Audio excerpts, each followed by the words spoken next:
Mr. Jardy, you can start us off. I didn't see that, sorry. Go ahead. Should make him shoot for it next time. It's great, we got a whole gym and tubes over there, love it. Jake, when the offseason ended, you had a staff to hire, you had a roster to evaluate. How did you prioritize what you needed to do once the season ended? Yeah, a lot of change. I think the landscape of college basketball now warrants that, specifically in the months of April and May. Gary, you want to help? Sorry, you want to help? Yeah, so Will's Will, out he was there gonna too. go around. He gets precedent in here when he wants. No, I think for me, Adam, when I was sitting there and making decisions and trying to figure out like what's the proper order of everything that needed to happen. What's up, Will?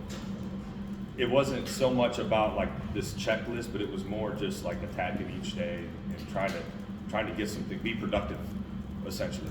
Certainly the staff component was important and getting some help, but you couldn't not recruit, roster management, all those things. So it was a blur. People have asked me a lot, like, okay, what's the biggest difference? There's certainly added, stress, pressure, whatever it may be, but there's also, like, I'm having a blast. It's been a lot of fun. I'm excited about this group, really excited about our staff. We can talk in more detail about that when you guys are ready. Excited about our roster. Like, it's been a fun spring.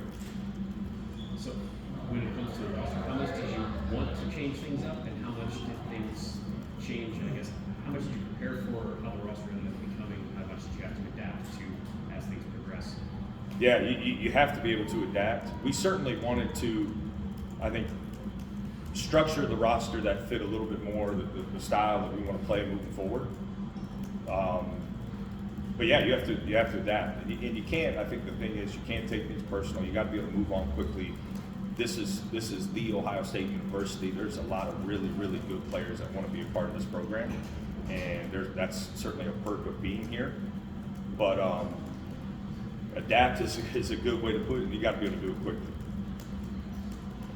Speaking of that play style, obviously we talked a lot last year about playing up tempo, that increased aggression and pace, and playing with depth, those sorts of things. But I think that one of the things that stood out in this transfer cycle was the versatility of a lot of the guys who had Sean Stewart, Aaron Bradshaw, BG, Micah. These are guys who can do a lot of things on the basketball court. How important of a factor is that in your transfer acquisitions?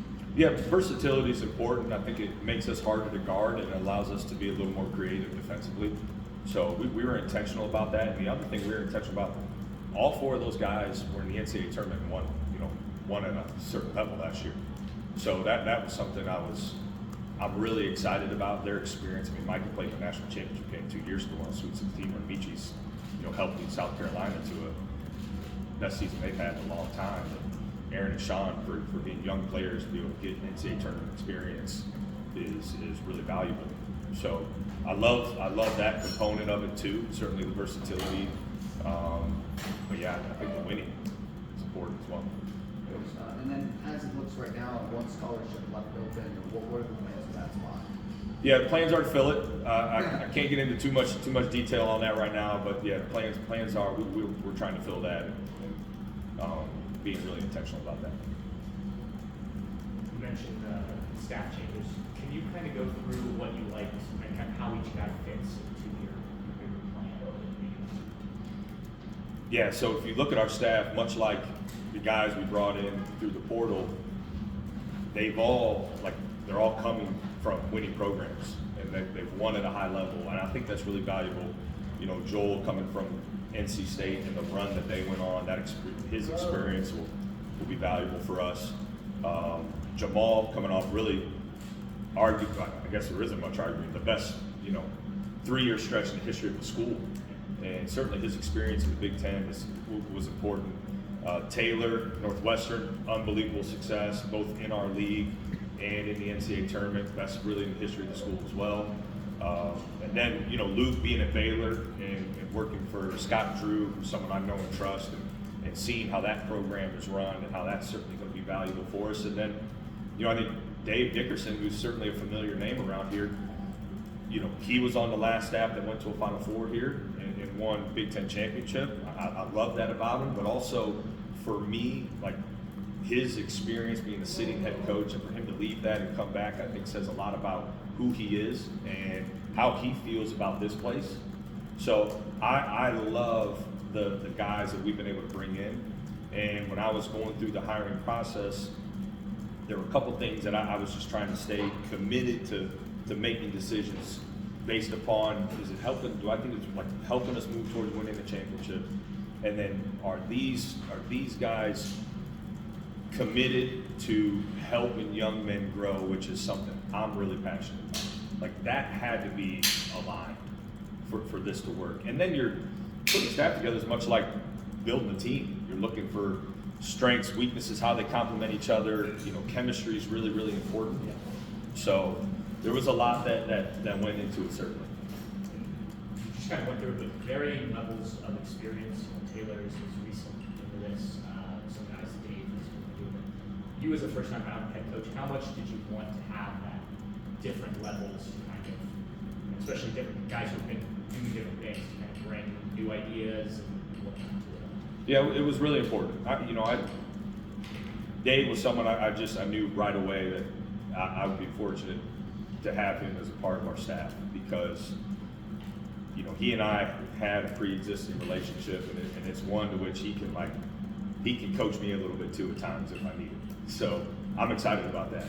But what he's seen throughout his career, I think it is really, really important for us, and he can lean back on different experiences he's had and how that can certainly serve our players well, but also our staff well.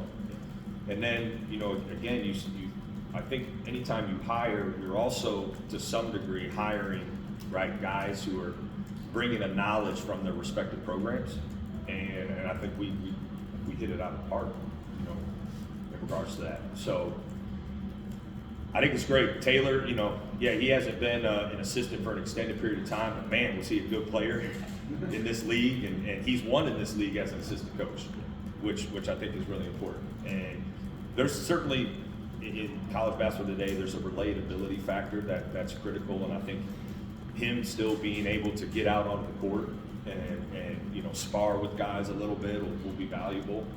But I'm really, really excited. I can't begin to tell you how excited I am about this staff. I think we there's already a natural chemistry that's been forming, and it's been good to see. And obviously Chris did offensive coordinator, sort of defensive. Are you planning to set up similarly, or have you kind of already put in place how the roles of each guy is on the court side? Yeah, it'll be similar to some extent. You know, it's not just working for Holt, but the guys that I've worked for throughout my career all ran their programs similar to that. I think there's a great deal of value in that. It's specifically in year one, I'll probably maybe have a little stronger voice in you know, multiple aspects of that. But you know, I think also making sure that I create room for our staff to utilize their strengths will be important. So the structure will be somewhat similar. There will be some differences and changes, and a lot of it is to kind of fit my strengths and weaknesses too. So I want to still be on the court. I want to still be a part of skill development. That's important to me. That's why I hope this goes quickly so I can get back on to the gym today. But no, we have some really, really great personnel on our staff. They got to be able to, you know, utilize those strengths certainly, and it's part of that's my job to make sure they can do that. Jake, do you find it crazy that you've only been at this since February, as fast as it goes? And what's been the most challenging part of the adjustment? I think making a lot more decisions. You know, as an assistant coach, you kind of have the luxury to, most all your ideas are really good, because part of the time you don't even get to know if they would work or not. You just get to assume, right, that they were great ideas and you got hindsight and things. But I think that's been the biggest difference for me personally is there's a lot of, like, you're making decisions just constantly. And the other thing that's shifted for me a little bit is just,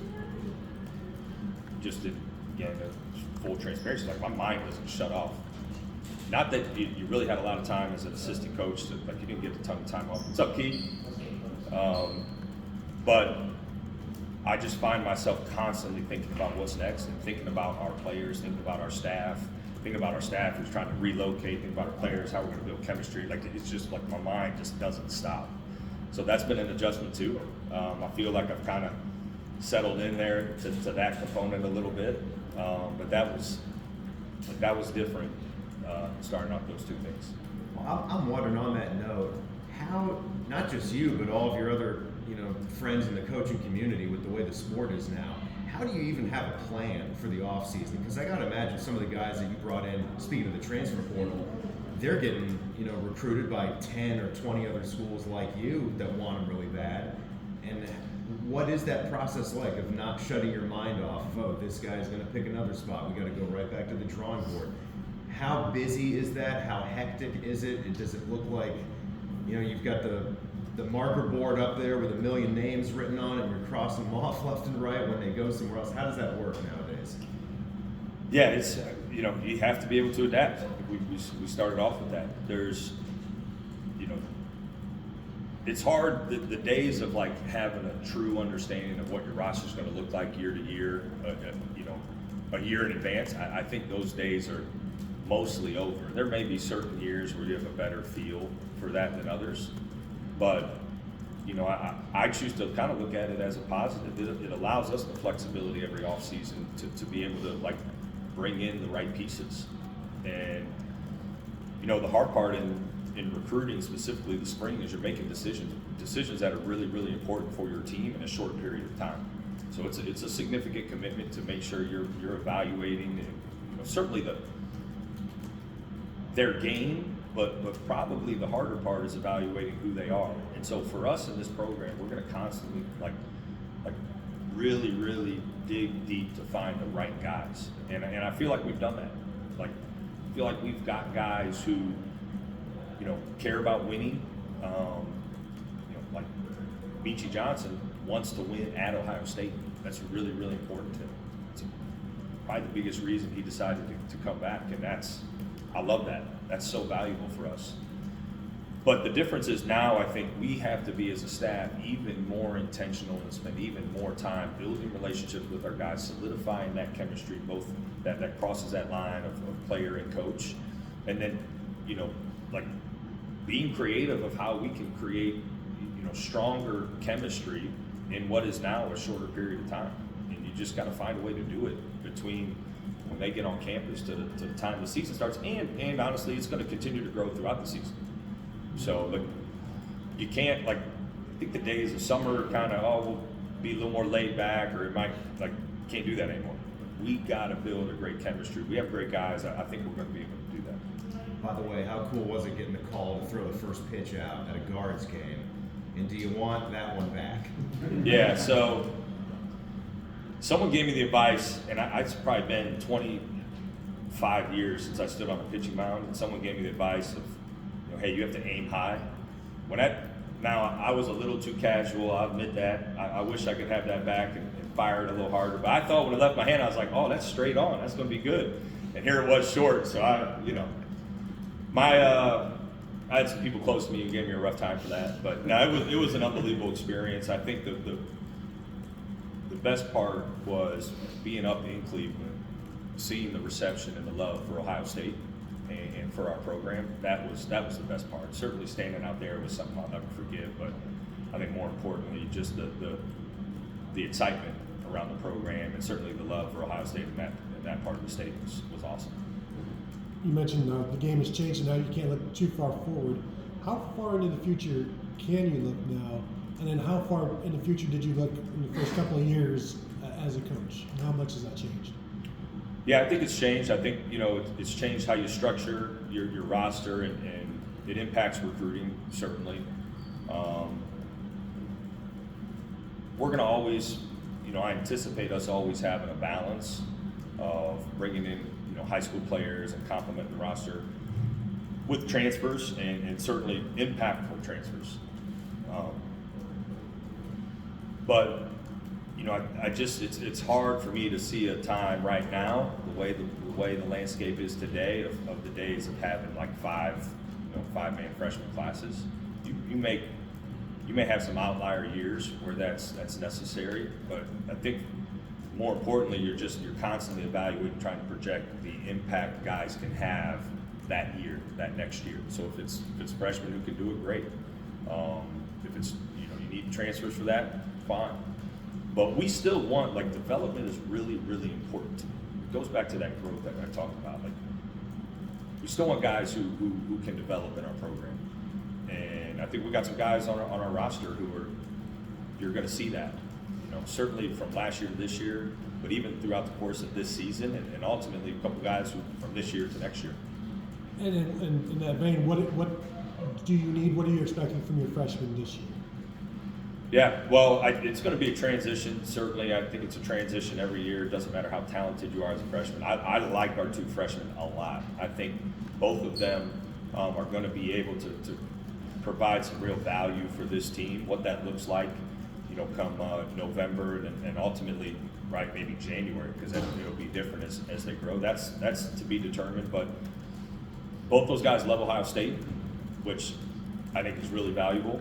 And both of them have won in high school. And, Colin, having been in the state really final or semifinals for 4 out of 4 years it's unbelievable. It's awesome, and it's great.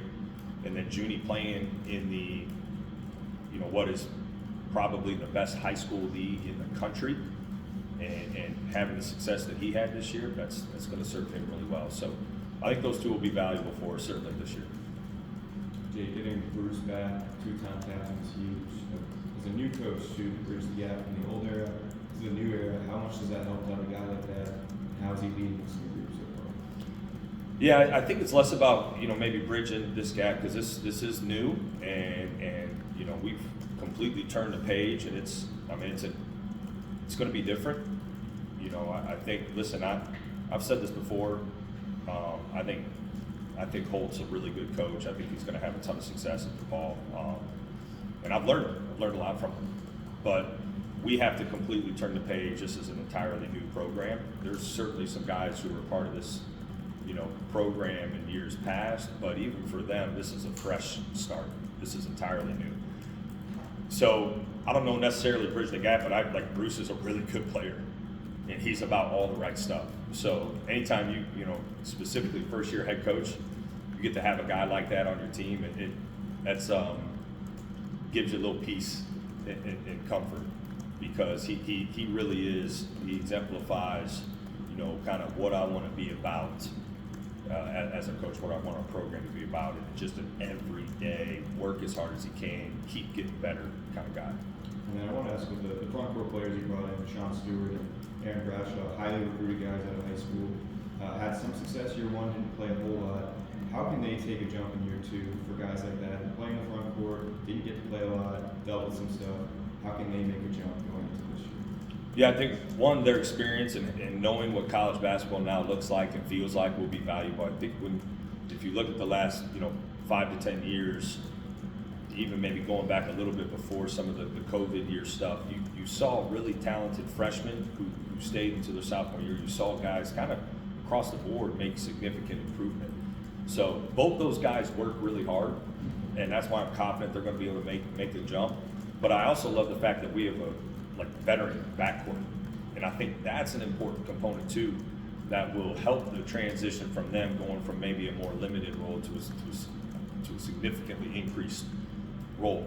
They're very talented players. 2 McDonald's All-Americans, on our roster, I think is certainly a great thing for us.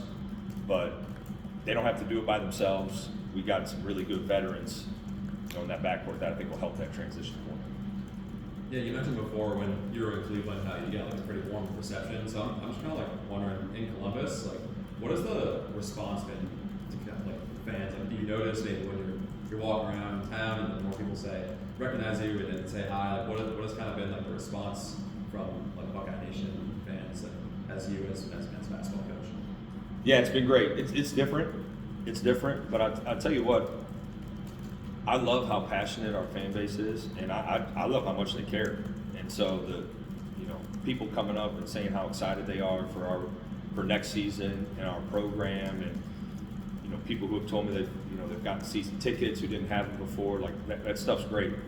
Now when I got my few coffee spots I like to hit in the morning like that, it's changed. I can't sneak in there anymore, sneak in and out, which is fine. I mean, I've met some great people. I've heard some really awesome stories. People who've been lifelong Buckeye fans, people who have moved into the state and are now Buckeye fans.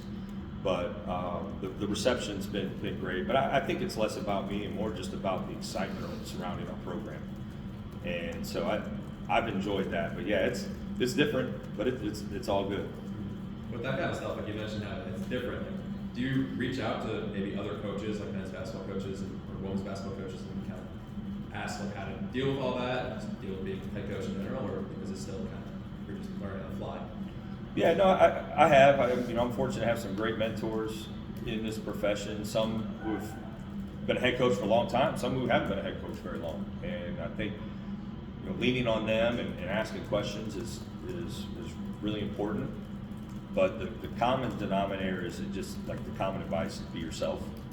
And I kind of like some of my morning routines, and I don't want to change those. And I thought for a time, do I need to do something different or change? Like, just want to be myself. And I like I'm a foodie, so I like to go out to eat. I like to do all that. I don't want to change that. And I think it's a privilege to be in this position, and part of it is being accessible to fans and people who support our program. So it's been a lot of fun. I got a list of about 20 questions. Great. Yeah, appreciate that. Just settle in for a minute. For starters, the NCAA paradigm is all shifting with being able, schools to be able to pay players. And I know currently collectives are kind of what's used as that mechanism. Is that, it's just in the first few weeks of knowing what's going to happen in the future, but do you envision a day where you have to be like a salary cap person to figure out this is the amount of money we have and this is what we have to do with it? As a coach going into this for the first time, this is uncharted territory.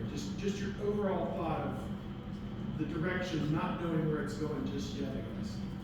Yeah, well, I'll say this. I hope the foundation is still involved in some capacity because they've been great, for our program.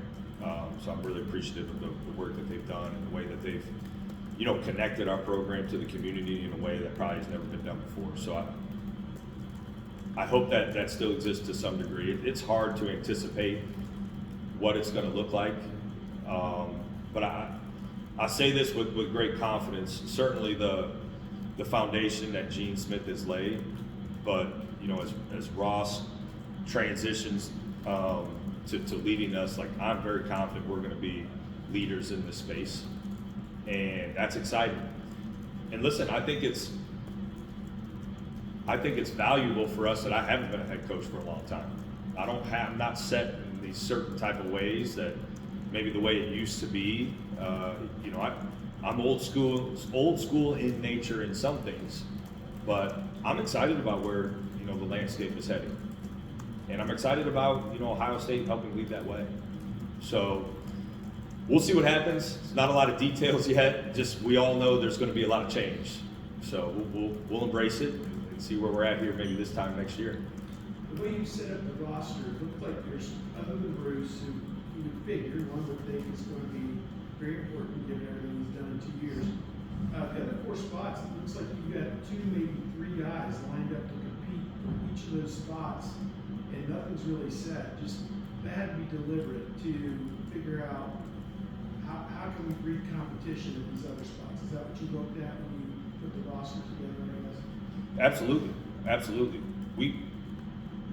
We need talented players here at Ohio State, and the more talented pieces you have, I think, the higher the ceiling of the team. Now, certainly, role definition and chemistry and all of those things are going to be really, really important factors.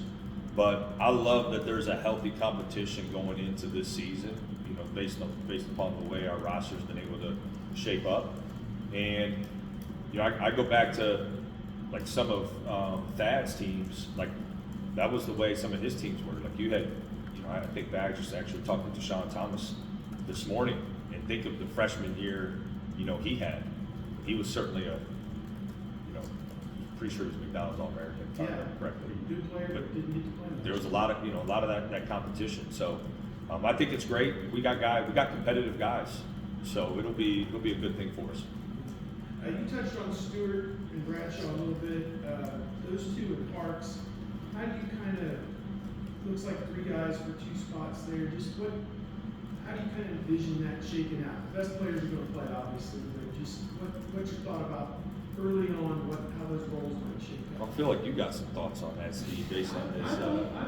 I don't. No, listen. I think again, the versatility we spoke about earlier is going to be important, and it allows us a great deal of lineup flexibility. You know, where we can shift guys around. You know, I've challenged some guys to really expand their game this offseason and to be able to play multiple positions, so that going into, you know, games we can make some adjustments with our lineups, to be able to shift guys to different positions. So I don't know if it's necessarily 2 or 3 guys, could be 4 or 5 by the end of the summer, Steve. I think that's the exciting part about this team. And a lot of that's going to play out certainly this summer and throughout the fall. And I think it'll, you know, even throughout some of the season. I guess last thing I'll ask for now, just schedule-wise, is there a game at Texas A&M as a return for this past year? Will there be a home marquee game, so to speak? Any thoughts about that? And the West Coast trips, are they giving you, or trip, are they giving you time before and after to recover or prepare for that? Just those kind of 3 topics, I guess. Texas A&M. Starting with Texas A&M, yes, we will be returning there. And there's certainly, you know, Coach Williams has got another good team, and he's got a great proven track record. You know, so it'll be a really, really good early test for us on true road games. I'm excited about that. We are trying, and I think we're getting close to finalizing another home and home deal that would, you know, be with another high major team. So our preference is to start that at home this year. I think our fans, it's great for our fans to be able to have that.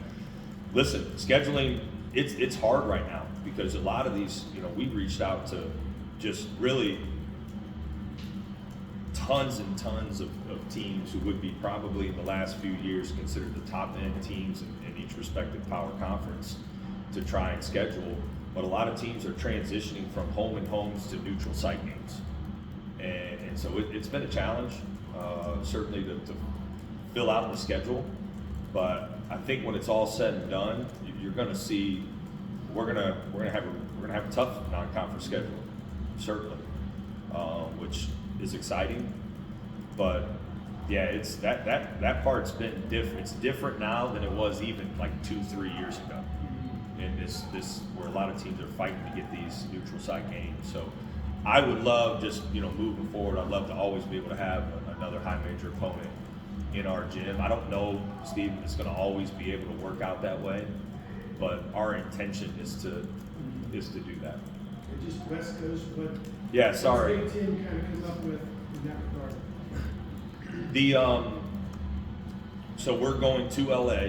We know that. As far as how many days are in between each game, what the game before that trip or the game after that trip looks like, we don't know that yet. I think the league they're really working hard to certainly have a competitive balance and all of that, but find a way that, you know, that helps the student athletes first and foremost the most.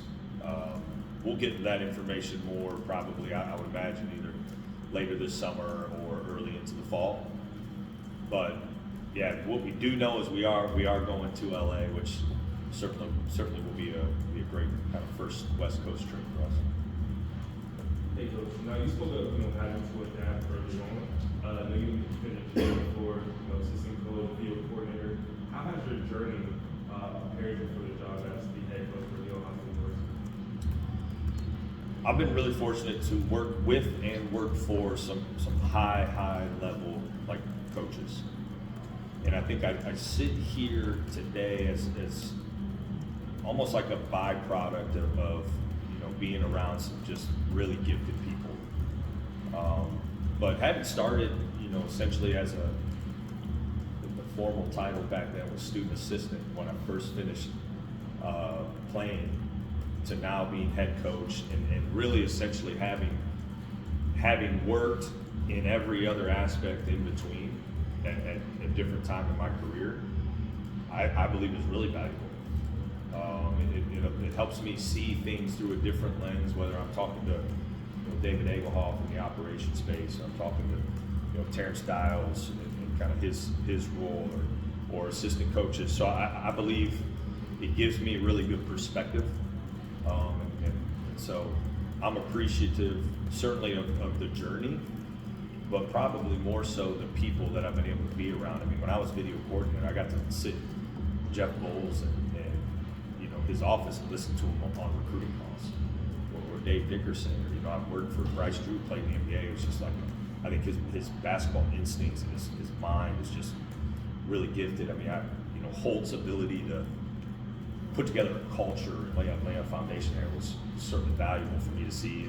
And Thad's ability to connect with players and guys who, you know, probably in other programs wouldn't have made it, but they made it because he was so gifted at connecting with guys, and being able to see and experience that, playing for Homer Drew, who's, you know, a Hall of Famer, and like, so I'm fortunate to be around some really high level people throughout the course of my career, and I think it will hopefully serve us well.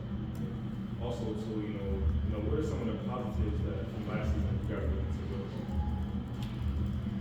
Yeah, well, I think that experience for me validated some things that I had in my mind as to what could work as a head coach. So for me personally, you know, the relationship aspect, you know, I have to be intentional about making sure that those are really, really strong.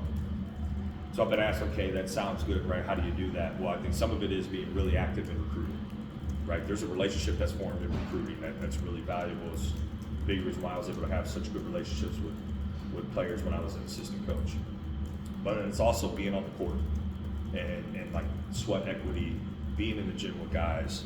So those two things for me personally, and the responsibilities and the you know, the schedule's different, and I acknowledge that I'm not going to be able to do every single workout, but I'm going to be very intentional. My staff's going to help hold me accountable to making sure that I can be in those spaces. I think they're strengths for me, but ultimately it just, that relationship component is so critical, and I thought that was validated down the stretch of the season. I also think, you know, we got some validation in playing at a faster tempo.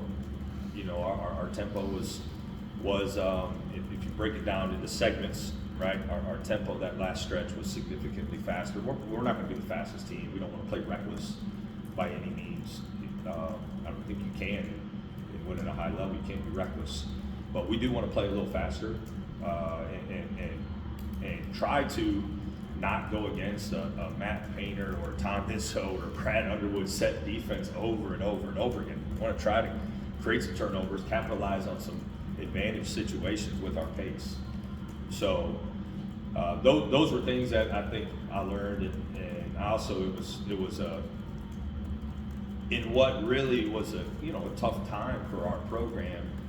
Also was reminded of just how passionate and is our Buckeye Nation is, and that was awesome to see. So I'm really excited about, again, the support we've experienced, between kind of then and now, whether it's out in the community or whatever. And I think moving forward, I'm excited to see what that looks like here in our arena.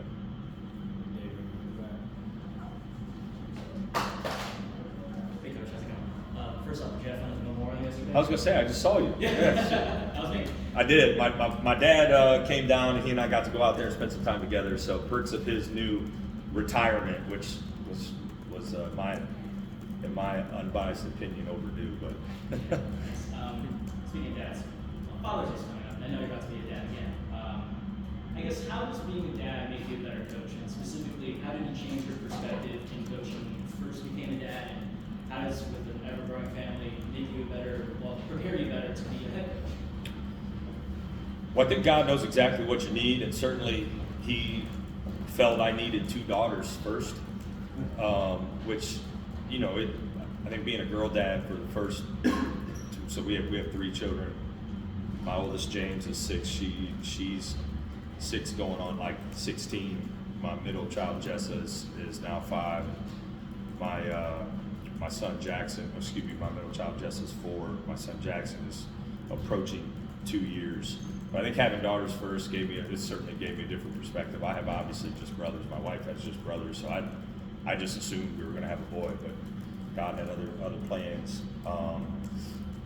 I think it's also I think just that's helped me connect with guys in a different way because I view it through a different lens. Sometimes now I can view, like I go watch my daughter play soccer and I'm trying to in my mind like be a parent, right?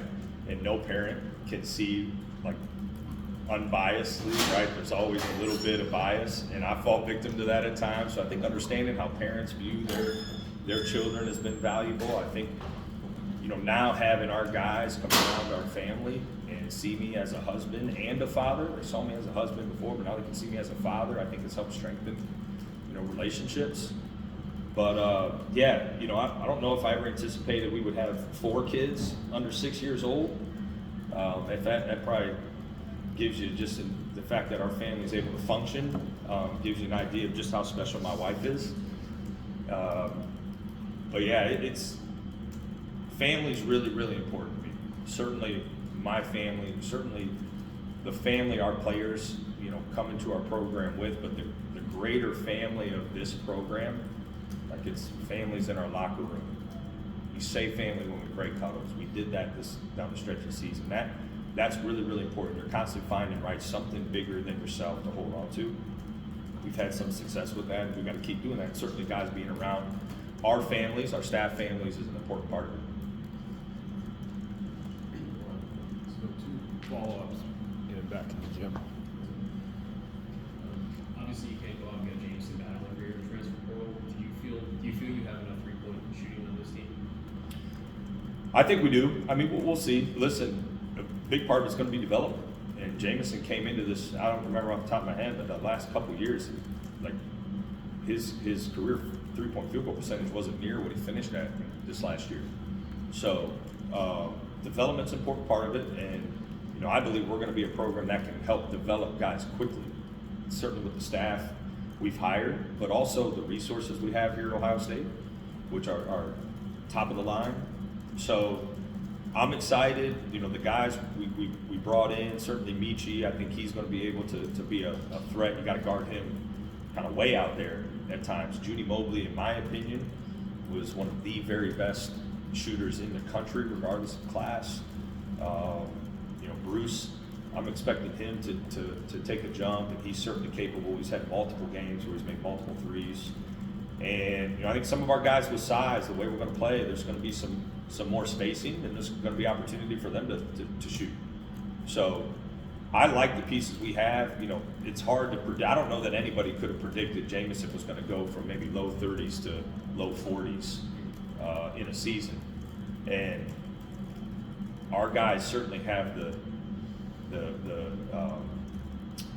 permission to do that. I'd love for them to do that, but I think we do. I think Devin Royal's a guy who's improved.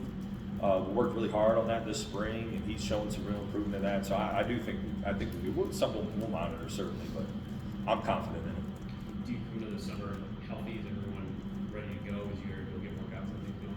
Yeah. So we're getting started this week, and everybody's ready to go. So that's exciting. And then just kind of big picture, as you're sitting here with the trophies behind you and stuff, you've not been shy about talking about wanting to chase championships. You've mentioned that in multiple interviews, and coaches that you've hired have talked about that, your players have talked about that. Why is it important for you to publicly embrace that in a way that really hadn't been the case around here for a while? I mean, I appreciate what this program has been, and I got to see it from certainly a very intimate spot when my brother was here. And so we're not going to, like the standard here in this program is just that. Like, we're not going to lower the standard because maybe it's year one. Like, we'll see what happens this year.